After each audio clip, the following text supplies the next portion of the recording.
תכנות מתקדם, תרגול 5, חלק השני, אז בגדול בשלב הזה אתם אמורים להכיר את הקונספטים העיקריים של C++ ואיך עובדים איתו ואת הספריות והדברים הבסיסיים ודיפולטים שלו, ובגדול הגיע הזמן לדבר על באיזה סביבה עובד, כי בכל זאת תכנות מתקדם, אנחנו מדברים ונדבר עוד ועוד יותר על באיזה סביבה התוכנה שלכם רצה.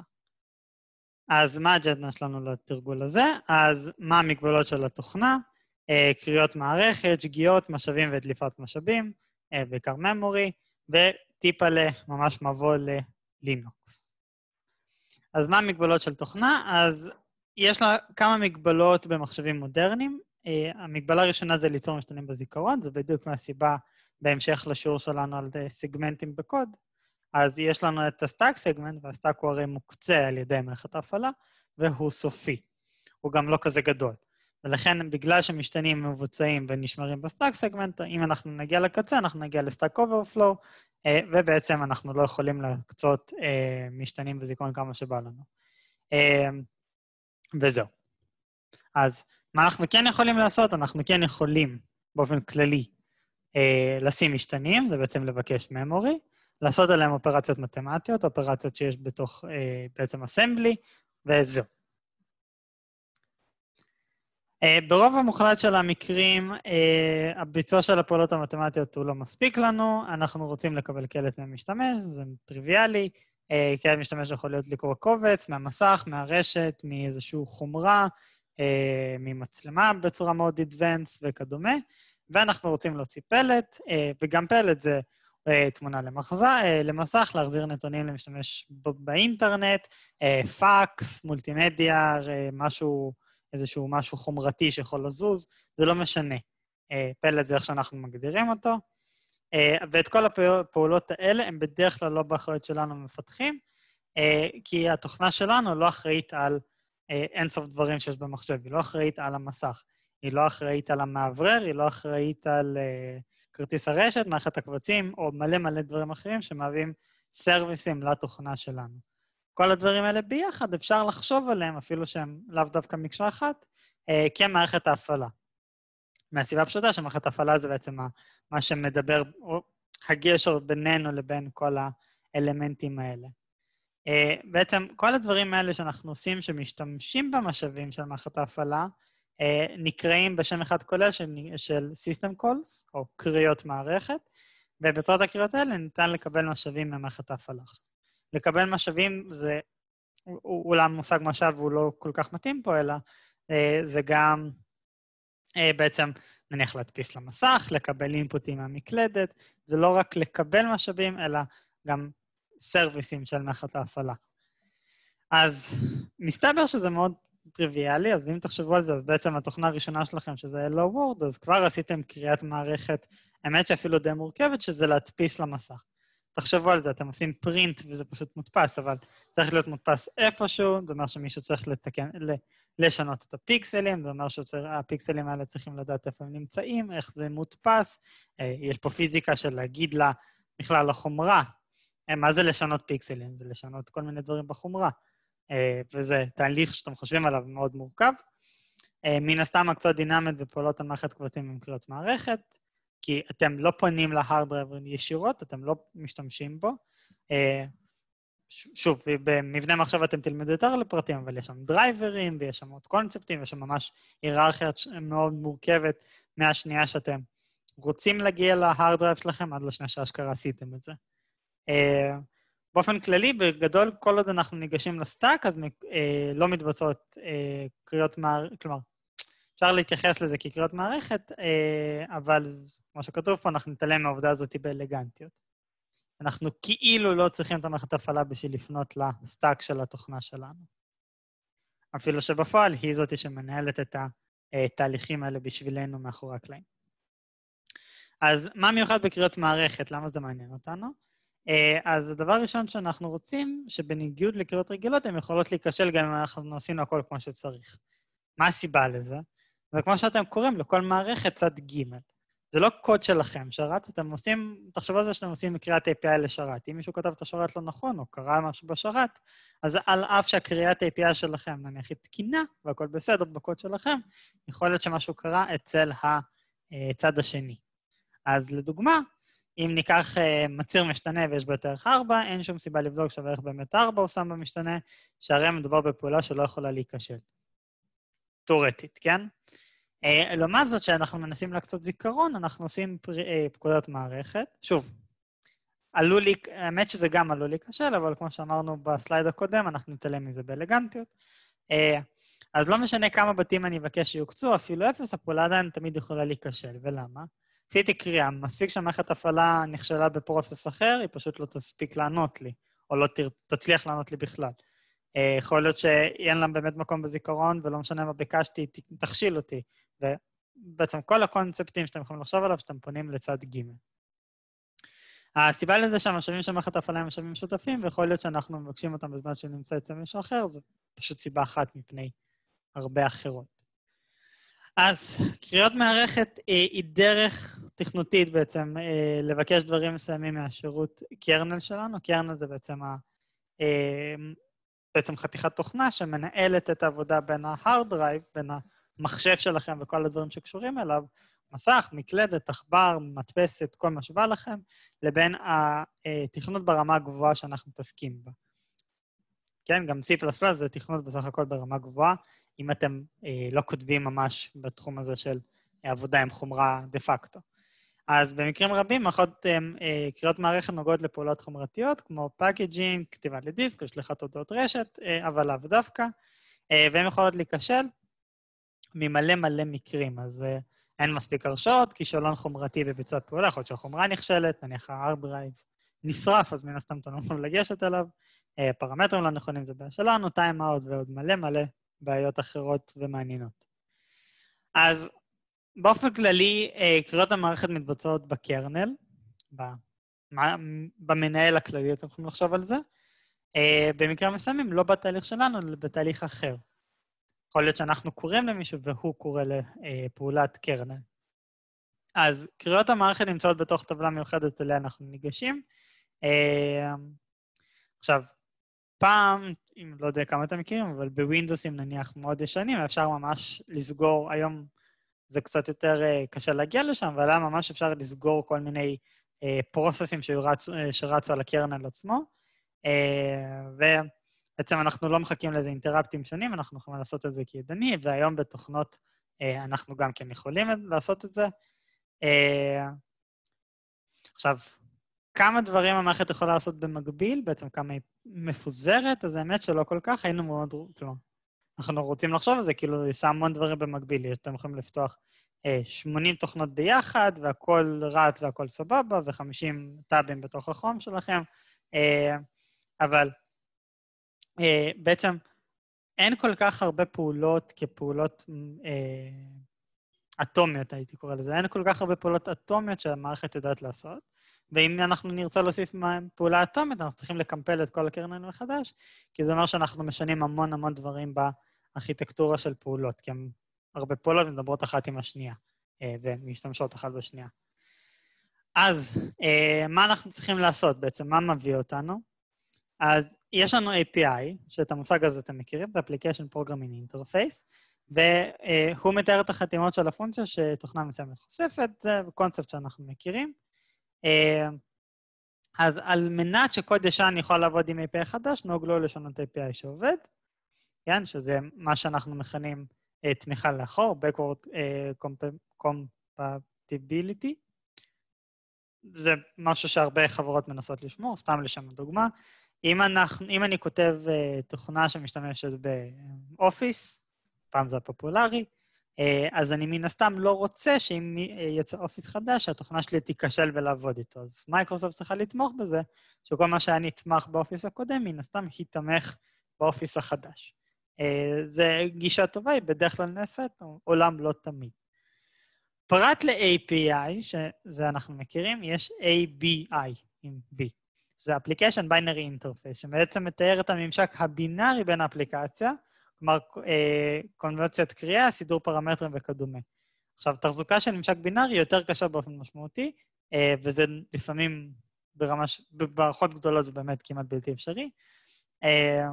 עכשיו, נהוג לדבר על ABI בקשר של תכנות לואו-לבל, כמו קריאות מערכת. הסיבה לזה, זה שהמערכות ודברים בלואו-לבל צריכים להיכתב בצורה מאוד ספציפית, מאוד מהירה ומאוד רזה, בזיכרון ובזמן ריצה, ולכן היא נכתבת בכל מיני שפות תכנות כמו אסמבלי ודומיו, והיא, בגלל המינימליות הזאת, אתם לא יכולים להרשות לעצמכם להגדיר כל מיני אבסטרקציות שלוקחות לכם זמן וכוח חישוב, כי אתם צריכים לעשות פעולות לפעמים מיליסקנד ופחות, אז בעצם אתם ממש עובדים מול אינטרפייס בינארי, ממש עם קוד בינארי שרץ על הצ'יפ או רץ על המערכת הפעלה, וכדומה.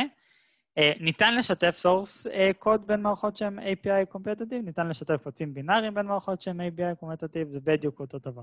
יכולים לחשוב על API כמו הגרסת API שלכם, שהקוד כבר עבר קומפילציה. כן? ומן הסתם API competitive גורר ABI competitive. עכשיו, זה נכון עד כדי אם אנחנו עושים אותו תהליך קומפילציה. מן הסתם אם אני קמפיין עם שתי קומפיילרים השונים, התוצאה לאו דווקא תהיה זהה, ואז זה לא נכון. כך או ככה, ההפך בהכרח לא נכון. כי מקוד בינארי אחד, מן הסתם אני יכול לבנות אינסוף קוד, כלומר API'ים או קוד ברמה עילית, שמתאר את אותו קוד ברמה אחרי קומפילציה. איזה סוגי שגיאות יש לנו בנושא הזה? באמת שיש לנו מלא. אז יש מלא שגיאות נפוצות בקריאות מערכת. למעשה כמעט כל קריאת המערכת יכולות להיכשל. יוצא דופן בהקשר הזה עם קריאות מערכת של ניקוי משאבים, גם אם הם היו נכשלות, אז היה למתכנת מה לעשות, ולכן לא תמיד מחזירות קוד כישלון. כלומר, אם ניסיתי לנקות ולא הצלחתי, אני לאו דווקא כועס על זה, כי אני פשוט נניח משאיר שם את הדאטה, ואני מניח שהוא זבל ולא קרה כלום. זה באמת מה שהרבה מערכות עושות. פשוט באיזושהי טבלה, שוב, זה מערכות להפעלה, אנחנו תדברו על זה יותר, אבל הן שומרות בצד מה בשימוש ומה לא. ברוב המוחלט של המקרים, במידה וקריאת מערכת נכשלת, אין טעם לנסות אותה שוב, ולכן יש לדווח למשתמש על כישלון, ולעשות את התוכנית ולסמן את הפעולה שהמשתמש ניסה לבצע. למה זה? אתם יכולים לחשוב על מערכת הפעלה, כי הגרדיאן האחרון הוא בסוף. זה לא אומר שזה, אם זה נכשל ברמה של מערכת ההפעלה, זה אומר שאין לו לאן מתחת לרדת, בשביל לנסות לפתור את זה ברמת אבסטרקציה יותר נמוכה. הוא הרמת אבסטרקציה הכי נמוכה, ולכן אם הוא לא יודע להתמודד עם זה, אז אין מישהו שיודע מעל בהכרח, מתחת אין, פיניטו. אז הדבר הכי טוב שאפשר לעשות זה כל מיני אסטרטגיות יציאה. בואו נדבר ספציפית על לינוקס. למה? כי זה המערכת הפעלה שאתם תשתמשו בה במהלך הקורס הזה. מערכת הפעלה היא בעצם distribution של יוניקס, שזה מערכת הפעלה עם קוד פתוח, אתם תיאורטית יכולים, מה זה תיאורטית? אתם פרקטית יכולים לגשת לרפו שלינוקס מוחזק בו, להוריד אותו, לשחק, לשנות, לעשות מה בא לכם. יותר מזה אתם מוזמנים אפילו לתרום, אם אתם רוצים. אז ספציפית בלינוקס, רוב הקריאות המערכת מחזירות אינט שמייצג משאב מסוים, יש לזה פשוט דיקשנרי כזה, במידה וקריאה נכשלת, לרוב מקבלים מספר שלילי. זה מוסכמה, זה כלל אצבע, תיזהרו מזה, אל תניחו שאם זה מספר שלילי זה אירור, ואל תניחו שאם קיבלתם מספר שהוא לא שלילי זה לא אירור, זה כלל אצבע. אז המספר השלילי הזה מייצג שגיאה, ולא מתאר איזה שגיאה הראתה, לצורך טיפול בשגיאות, במערכת לינוקס יש לי קבוע בשם ארנו, כן? קיצור של error number, המתאר את השגיאה האחרונה שאירעה במערכת, המשתנה error number הוא thread local, כלומר כל thread מחזיק עותק שלו משל עצמו, במידה ויש שני threadים עשו שגיאות שונות, ערכי הארנו שלהם יהיו שונים. נראה לי ברור. לעתים אנחנו נתקלים בהודעות שגיאה לא מתועדות, במקרים כאלה נכשיל את הפעולה תמיד, ובלי לנסות לטפל בבעיה בעצמנו. אין מה לעשות, זה קורה. לעתים רחוקות, אבל זה קורה. על מנת להבין אילו ערכי שגיאה חוזרים מתוך פונקציה, נשתמש בתיעוד הרשמי של לינוקס. אין בלינוקס כזה דבר שאין תיעוד, הוא יכול להיות פחות טוב, יותר טוב. דרך אגב, אם אתם מרגישים שהתיעוד לא מוצלח, בגלל שלינוקס הוא מובל קהילה, ויש באמת קהילה מאוד אקטיבית, אתם יותר ממוזמנים להיכנס לרפו של לינוקס, ופשוט לפתוח אישו שהדוקומנטציה לא טובה, אתם תקבלו מענה יחסית מהר. אז בואו ניקח דוגמה, אז נניח שאני משתמש בקריאת המערכת הנפוצה Open, באיתות הרשמי של הפונקציה מתוארת כמה עשרות ערכי שגיאה אפשריים. עכשיו, תוך כדי הזה, רק שלא תיבהלו, לא כל פעם שאתם עושים open, אתם תקבלו שגיאה. יותר מזה, בדרך כלל זה 99% מהמקרים, אם לא 99.99% מהמקרים, הכל יעבוד בסדר. כל המטרה פה זה שתכירו את האופציה שזה יעבוד לא בסדר, והאמת היא שבמקרים שונים, בזמנים שונים, זה באמת כל פעם משהו קורס. אז לדוגמה, ספציפית לפעולת open, אז יש לנו environment val, ערך שגיאה נפוץ מאוד המתאר invalid argument, זה בעצם שניסיתם לעשות open למקום לא טוב, EACCES, אין הרשאות גישה לקובץ, בעיה שלכם. ולכן זה באמת יחזיר error, שזה דווקא error לוגי, שזה בסדר. על מנת לקבל מחרוזת המתארת את השגיאה, ניתן להשתמש בפונקציה str error או במקבילות שלה. אם אתם רוצים, יש גוגל, הוא יספר לכם את כל השמות המקבילים, האמת ש-str error עושה את העבודה כמעט תמיד. מכיוון שלרוב אנחנו לא מצווים שקריאת מערכת תיכשל, אנחנו נסים לרצות לזרוק חריגה כאשר אכן מתרחש שגיאה. שוב, זה בהמשך לאמירה הקודמת של זה לא אמור לקרות, אז אם זה קורה זה אירוע נדיר מבחינתנו, וצריך להתמודד איתו בהתאם. ב-C++ ספציפית יש סוג מיוחד של חריגה בשם std:/System error. אז סוג החריגה הזה הוא מאוד אינדיקטיבי, הוא פשוט error ל-error message מסוים. פשוט הופך אותו בעזרת הפעולה שראינו לפני רגע למשהו שקל לקרוא. אז כמו שהזכרנו כבר, בלינוקס יש פקודה שימושית מאוד בשם man, זה בחלק של הטרמינל, אני מקווה שקראתם.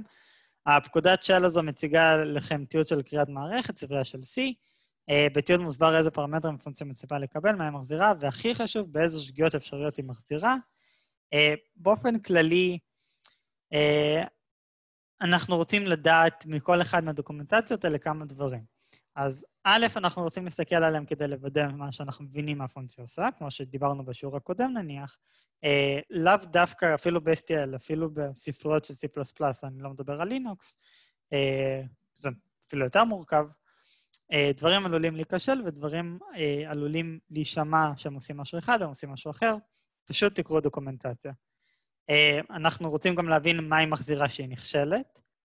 אם היא לא נכשלת, אז מעולה, אז אני רוצה לדעת את זה. אם היא נכשלת, אני רוצה לדעת מה עלול להיכשל בשביל לדעת איך להתמודד עם זה. אתם בעצם רוצים תמיד בכל שלב בתוכנה שלכם לשלוט בכל הפלוז האפשריים. אל תיתנו לעצמכם להיות במצב שעלול להיות איזשהו פלו שאתם לא מכירים, כי זה ממש פתח לבאגים. והחלק הכי טוב ונוח באמת לנו כמתכנתים, זה דה פקטו בוא לראות דוגמאות שימוש בקוד, זה תמיד עושה את העבודה הרבה יותר קלה. אז כמה דברים עיקריים שהקרן של לינוקס יודע לעשות, והוא מפשט את העבודה למתכנתים שמשתמשים ב-API שלו, בקריאות מערכת בעצם, זה הממשק האחיד לעבוד עבור קבצים, שכל אובייקטים שאנחנו מפעלים ממש. אז אנחנו יכולים לעבוד עם קבצים, עם תיקיות, עם ספאמרים, סוקטים ופייפים וכדומה, שזה פשוט דרכים כאלה ואחרות עם יתרונות וחסרונות, להעביר דאטה בין מקום למקום בזיכרון או בהארד דיסק. אז שלושת האינדקסים הראשונים של פייל דיסקרטור, שזה בעצם המזהה של האינדקס בתור טבלת הקבצים של התהליך. מקווה שזה ברור. אז שלושת האינדקסים הראשונים הם 0, 1 ו-2, ומתארים std_err, std_in ו-std_out בהתאמה. מעט מהפונקציות עובדות על כל סוגי ה-FD, או פייל דיסקרטור, לדוגמה קלוס שסוגרת את כולם ודופ שמשכפלת אותם. זה פשוט, אתם יכולים לחשוב על זה, כל השקופית הזאת תתעלמו מה שאמרתי 30 שנות האחרונות. אתם יכולים לחשוב על כל הסיפור הזה כפשוט שכבת אבסטרקציה, כמו איזשהו אינטרפייס, שזה בדיוק מה שזה, לעבודה עם קבצים ודברים. עכשיו, מן הסתם, סוגים שונים של, נניח אם זה פייל או פולדר, מתנהגים טיפה שונה, וזה הגיוני. פשוט העבודה שאתם יכולים לפנות אליהם באותה צורה, זה השימוש בקונספט של פולימורפיזם שלמדנו מוקדם יותר בקורס הזה. זליגת משאבים, זה סופר חשוב. אז בדומה לזיכרון, גם משאבים חייבים לסגור כאשר מסיימים איתם. הסיבה לזה שאם אתם לא סגרתם, זה אומר שמשאב אחר לא יכול להשתמש בזה. אז ספציפית לפייל דיסקריפטור, אז יש את הפקודה של close. הפקודה הזאת יכולה להיכשל מסיבות שונות, כמו כל פקודת מערכת. אבל שימו לב, וזו הערה חשובה, אם אתם מנסים לסגור משאב פעמיים, אל תעשו את זה. מה שאתם רוצים לעשות זה להקצות אותו, לשנות אותו, לנסות למחוק ולעשות, כלומר, אל תנסו לסגור פעמיים, כי השגיאה שהראתה לכם, אלא אם כן זו שגיאה לוגית של אין לכם הרשאות או משהו כזה, ואז אתם מטפלים בזה וחוזרים. אם זו שגיאה ברמת מערכת ההפעלה עסוקה לא יכולה לפנות לזה, אז שוב, כל אחד מהמקרים לגופו, אבל ככלל אצבע אל תנסו לעשות פעולות מערכת פעמיים, אם הם נכשלו.